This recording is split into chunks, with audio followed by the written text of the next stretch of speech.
So the pandemic changed all of our lives, and believe it or not, it actually changed clinical trials for the better. And the reason is that, when shutdown and shelter in place and stay at home orders happened, it was actually terrifying for the world of clinical trials because they just stopped. New trials couldn't start, only elective emergency procedures in hospitals, and patients couldn't get back to the institutions for their clinical trial follow up. So many drugs and devices, their clinical trials globally were halted. But the problem existed way before the pandemic. The problem is that clinical trials don't happen where patients live anyway. So the burden of going into hospitals and navigating their clinical trial journey has always been problematic. And the limitations are that we expect clinical trials to happen at the clinical site. That's where the patient visits happen, the procedures happen, clinical oversight, labs, and the whole infrastructure for patients to participate in trials are happening at a brick and mortar institution. But that's where the barriers are. Is again, trials don't happen where patients live, so the catchment areas of these institutions aren't really in the pockets where patients live, and it explains why we lack generalizability of data and the inclusiveness in clinical trials.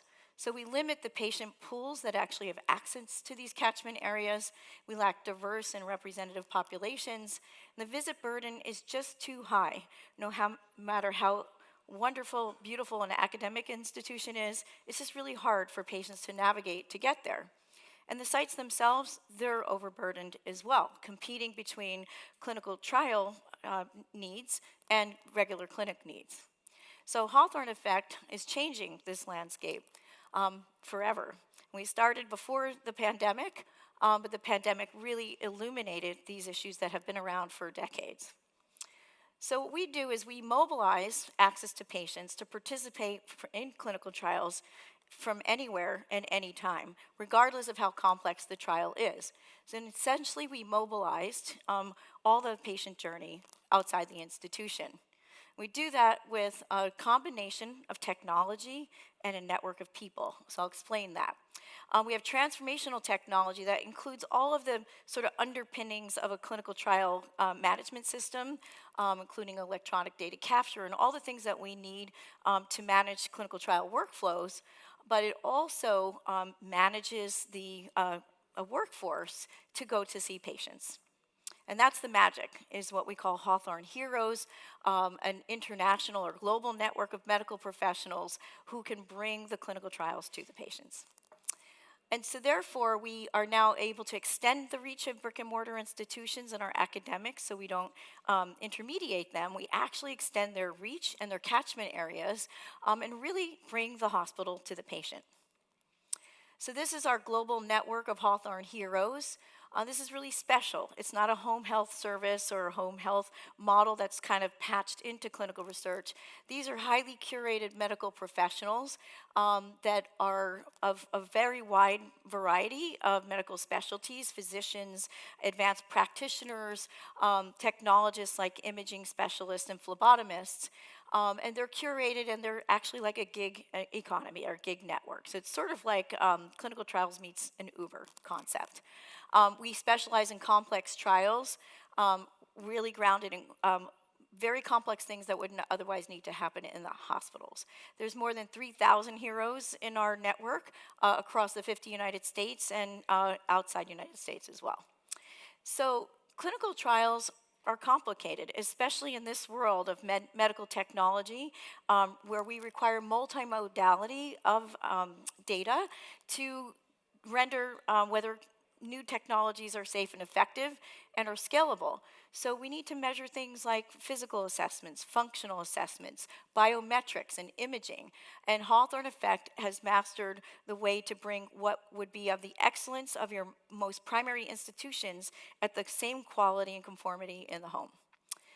So this is sort of ground zero for me for Hawthorne Effect. I've led global clinical trials for more than 30 years, bringing amazing breakthrough technologies to the market, like transcatheter heart valve therapies and other breakthrough therapies that required not only FDA approval or global regulatory approvals, but really evidence to drive adoption of a new procedure. And the way I broke it down is that it's all about the data. So if you take a trial of 1,000 subjects who need 10 visits over time, where there's 10 or 15 assessments per visit, you're talking about 100,000 assessments that need to happen to deliver those millions of data points required for your regulatory approvals and market adoption. And this is ground zero of what we started with in terms of building out Hawthorne. So we started in 2016 commercially. The company started in 2015. And these are all the different areas that we serve, from drugs, devices, digital health, and population health.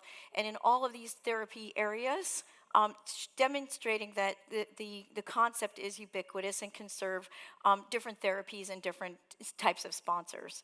And through this, we have more than 200 clinical sites on our platform that are using us and adopting. I'm going to give a couple quick examples in terms of our success. So this is a study, it's actually an academic study founded by the leaders in cardiology and cardiac surgery globally, called the Preview Valve Study. I'm going to demonstrate where Hawthorne Effect is actually conducting the trial end to end without a brick and mortar institution. Going back for a second, the population is coming direct to consumer. So CVS Health is our source of patients. Columbia University is the core lab and data managing center. Vanderbilt is the biobanking center. And the pilot study was funded by Edwards Life Sciences. And the idea is, if we can cast the net to 5,000 random patients, can we establish what the prevalence of heart valve disease is?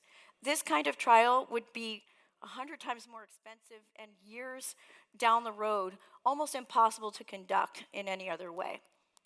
So what we're doing is CVS has a flyer that's gone to patients in targeted zip codes and geographies, and a person can either click the link to the website or a QR code. They come to a Hawthorne Effect landing page describing the study in multi-languages. A subject will apply to the study, and they come onto the Hawthorne platform. From there, we do the screening and the e-consenting, the enrolling, and then scheduling of visits and going out to the homes. So what's happened is we launched this pilot in April 20th and enrolled the 500-patient study in less than 4 months, which for any of you who've ever done a cardiovascular clinical trial of this nature is literally neck-breaking speed. And then the visits themselves, we are way ahead of plan, and those visits should be completed in the next week or two. These are where the patients are. So this is astounding, because normally you would have to put up a 50 or 100 sites to be close to those patients so that they can go into the hospitals for their assessments. And we've seen patients from Hawaii all the way to the northern corner of the United States. Another example is a pivotal trial. This is Abbott. So this was the first trial that embedded Hawthorne Effect into their pivotal study. And we met the enrollment goal early. The utilization is extremely high, but most importantly, the quality of the data is really high and consistent across the board. You could see by these maps the catchment areas are really wide for these very famous institutions, so no longer do they have to draw a small circle around their institutions. These red dots are patients participating in the trials for these major institutions. And you could see a strong representation across the United States. So the market is growing. It's called decentralized clinical trials, anticipated to grow exponentially over the next few years. But this is just a small dot, in my opinion, of what our capabilities are today, with the bottom square being the current clinical trial market. But you can imagine what we could do now to democratize clinical research and do broader and broader studies. But most importantly, the patient is now at the center of clinical research. Our patients love it. They feel really connected to their institutions, but in the comfort of their homes. One patient said, "I'll live longer just to have my heroes come every year," which is the definition of the Hawthorne Effect. So the future, as we learn, of humanity depends on well-conducted clinical trials, and we're really excited to bring this new capability to the world. Thank you.